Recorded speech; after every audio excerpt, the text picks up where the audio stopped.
Hello, good morning सगळ्यांना. इथे सकाळची भाजी बनवली नव्हती, त्यामुळे भाजीची तयारी करत होती. एकीकडे खरड्यासाठी मिरच्या भाजत होती आणि दुसरीकडे शिमला मिरची फ्राय केली होती. आणि इथे नक्षूचा मामा झोपला होता, तर ती त्याला टिकली लावत होती.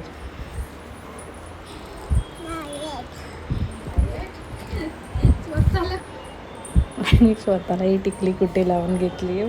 किती छान.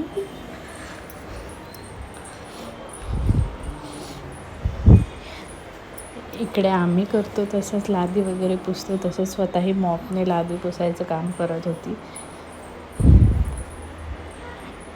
तेव्हा तिच्या डोक्याला लागलं, तिला जमेनाच. असा बालकामगार तुमच्या घरी आहे का? त्याच्यानंतर मी मार्केटला गेली संध्याकाळी आणि तिला कपडे आणले. ते कपडे घातले तर ती काढायलाच तयार नाही, कारण हे चेंज करायचे होते मला. काढून झाल्यानंतर जी माझी तिने अवस्था केली ती खूप भयानक होती. खूप रडली ती कपडे काढताना. कसं बसं तिला शांत केलं. त्याच्यानंतर परत मी मार्केटला गेली आणि त्याच्यासाठी दुसरे कपडे घेऊन आली. हे सुद्धा कपडे ती काढायला काय तयार नव्हती. आणि हा पसारा बघताय ना घरामधला, हा कायम असाच असतो.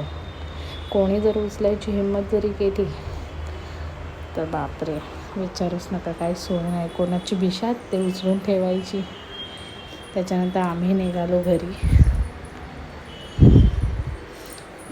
जाताही तिची बडबड चालूच होती. मग नेक्स्ट मॉर्निंगला मी जेवण बनवलं होतं बोंबील बटाट्याचं.